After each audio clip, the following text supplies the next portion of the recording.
Assalamualaikum guys, welcome back. Aku ada dapat banyak recommendation daripada korang untuk kita sama-sama bincangkan pasal satu kes mistik yang baru viral dalam sehari dua ni. Allahumma. Pertamanya, kita bagi faham dulu apa isu pasal benda ni. Kisahnya, ada seorang wanita ni maklumkan pada netizen yang dia percaya keluarga dia disihir oleh keluarga terdekat. Kisah wanita ni kecoh dekat media sosial bila viral video sebelum ni yang menunjukkan anak-anak dia yang katanya dirasuk sampailah meragut nyawa anak sulung wanita ni.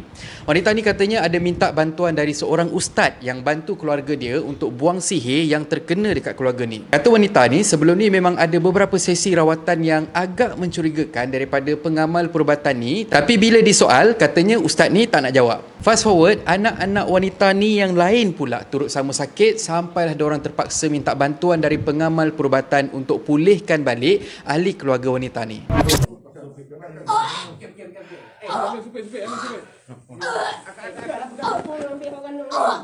Kamu. Tolong. Baik. Yang tak disangka-sangka, niatnya nak pulihkan keluarga ni, tapi yang lain pula terdedah.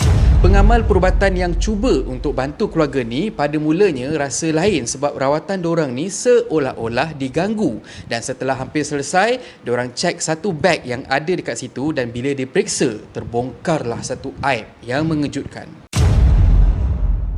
Beg tu dipercayai milik ustaz tadi dan dekat dalam tu ada gambar-gambar keluarga wanita ni yang penuh dengan kesan cucukan jarum. Bagi saya bertaubatlah dan sebelum terlambat, kan, kerana akhir zaman ini sihir ini dipandang sebagai satu benda yang mudah. Kerana apa? Kalau kita pergi ke balai, tuan, saya nak buat report, saya disihir.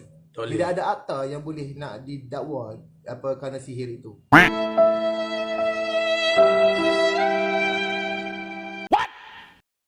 Tapi yang malangnya hang sendiri yang cucuk nak sedapkan hati kat apa? Kak Ji. Bukan sedapkan hati Kak Ji. Betul? Sekarang Memang hang nak buat sihir? Tok. Dengar. Ana ni nak Ana cakap apa? Ya, aku ni sat lagi. Tok dengar. Ha. Bila orang macam dia ni, Ana tengok makin sesat. Bila makin sesat. Hang lagi sesat kan dia? Tok, Ana punya Hang pergi ambil gambar dia buat apa? Hang terima barang tu buat apa? Hang berjanji dengan dia. tak janji. Ustaz, hang ni cukup lah Ustaz. Kalau macam ni keadaan hang penipu orang lah Ustaz. Hang buat macam ni Ustaz. Aku nak tanya ni satu lah. Ya ataupun tidak? Ada tak kaedah buat macam ni? Tak ada. Hang dah buat. Cerita dia Ustaz. Mana bagi kau? Belajar mana ni? Ustaz, aku tak sangka lah Ustaz. Sebab tu lah Ustaz. Lebih baik buang kepiah lah Ustaz. Aku ni cerita aku jahat terus Ustaz. Aku cerita aku jahat terus. Aku tak berlaku aku baik. Aku tak berlaku aku baik. Sebab apa? Diri aku tahu aku orang dosa. Tapi sedosa jahat-jahat aku tak buat benda macam ni. Aku kena menafikan Kak Ji. Kak Ji, ni semua bukan orang yang Kak Ji tuduh ni, bukan orang yang buat Kak Ji. Ni gambar ni. Kalau contoh hang buat cucuk-cucuk, Allah Ta'ala izinkan sihir ataupun niat Kak Ji ni sampai kena orang ni sakit. Aku dah tanya hang nak buat apa ni? Tok, Ana. Hang nak pergi ubat tak? Bukan, Tok. Ana sekarang ni, Tok.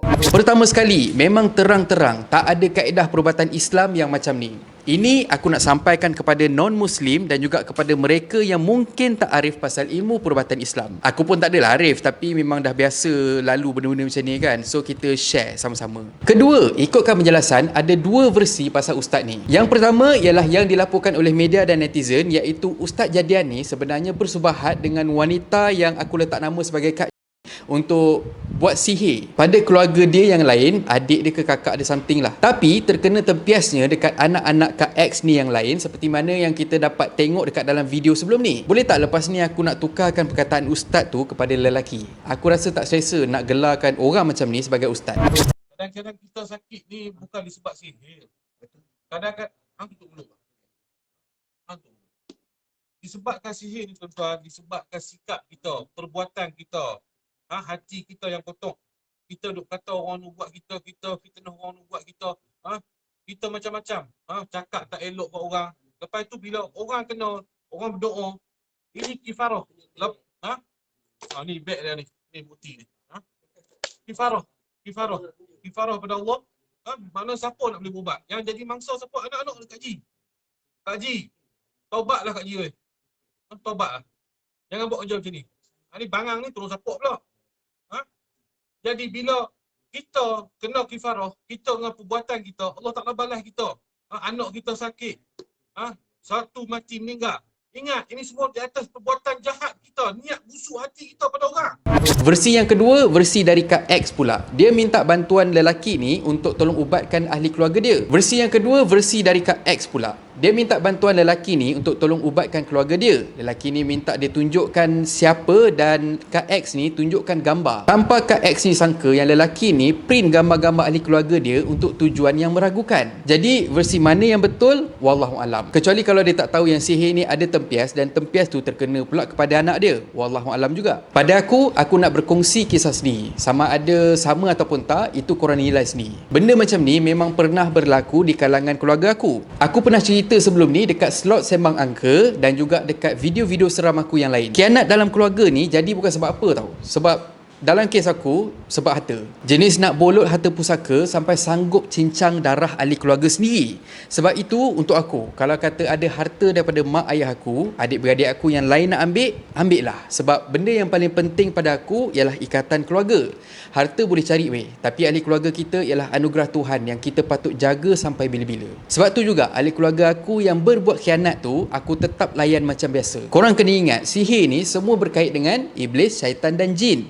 Ingat balik apa misi makhluk halus ni semua, especially iblis dan syaitan, untuk menyesatkan dan tarik kita untuk bersama-sama dengan dorang dekat dalam neraka. Pernah tak korang terfikir kenapa ada pengamal perubatan yang bila kita tanya siapa yang buat khianat ni, dorang akan diam ataupun cakap benda tu tak payah nak tahu? Sebabnya syaitan ni dia boleh petik sesiapa saja yang dia nak dan manusia akan percaya pada waktu yang desperate macam ni. Sebagai contoh, dia petik pakcik kau, sahabat kau, tak ke benda tu semua akan timbulkan kekacauan, amarah, pergaduhan dan mungkin sampai bawa berbunuh. Itulah yang makhluk-makhluk halus ni nak sebenarnya, kekacauan dan kebencian. Waktu inilah kita selemah-lemah iman, senang untuk digoda dan dihasut untuk buat benda-benda yang tak diredai Allah Subhanahu Wa Taala. Kita tengok netizen lah kan, dalam kes Kak X ni ada pihak yang berburuk sangka kepada wanita tu sendiri.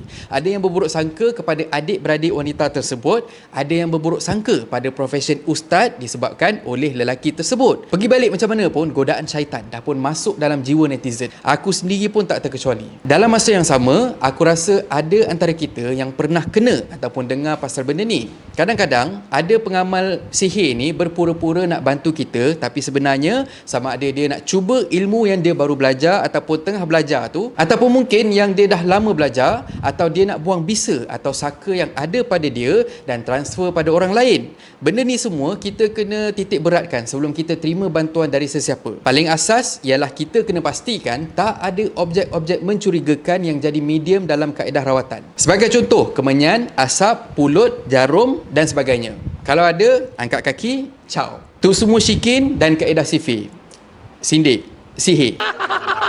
Pada aku, yang paling penting untuk lawan benda ni semua sebenarnya ialah kita sendiri. Berapa tinggi keyakinan kita pada Allah Subhanahu Wa Taala. Nak elak ataupun berubat dari terkena sihir tak perlukan tempat, barang-barang selain daripada bacaan Quran dan kepercayaan kita kepada Allah Subhanahu Wa Taala, yang mana sekiranya tanpa keizinan Allah Subhanahu Wa Taala takkan terjadi sebarang khianat ataupun sebarang ilmu yang memudaratkan pada kita. Kita tak boleh baca Quran, tak apa. Kat situlah yang kita perlu bantuan ustaz-ustaz. Dan selebihnya ialah kita. Adakah kita yakin yang segala apa yang terjadi pada kita adalah dugaan daripada Allah Subhanahu Wa Taala, dan kita percaya di sebalik dugaan yang Allah Subhanahu Wa Taala turunkan kepada kita sebenarnya ialah perkabaran kepada rezeki yang mungkin bakal tiba. Percayalah, aku pernah lalu semua benda ni dan apa yang aku cakap adalah berdasarkan pengalaman aku sendiri dan bukan baca buku mastika. Kesimpulannya, apa yang terjadi pada Kak X ni, itu hal dia dan kita tahu pasal benda ni bukan untuk kita menuduh sesiapa, tapi untuk peringatan pada diri kita sendiri, dan jangan mudah percaya pada mereka yang menawarkan khidmat-khidmat yang meragukan. Dan satu lagi yang penting, janganlah bergaduh sesama keluarga ataupun sesiapa saja. Kalau pasal harta, lepaskan je lah. Dan insya-Allah Tuhan akan gantikan berkali ganda sekiranya kita ikhlas. Panjang lagi sebenarnya kalau aku nak sembang, tapi aku simpan dulu dan insya-Allah kita sembang dekat sembang angka ataupun dekat gebang box. Akhir kata pepantun, ilmu hitam semua mudarat, ilmu Tuhan penuh manfaat, syaitan penuh tipu muslihat. Kita percaya, kitalah sesat. Dan kalau korang suka konten yang ada dalam channel ni, please consider to subscribe. Okay, so thank you very much for watching and have a nice day. Stay on dan stay sehat, I love you, I miss you.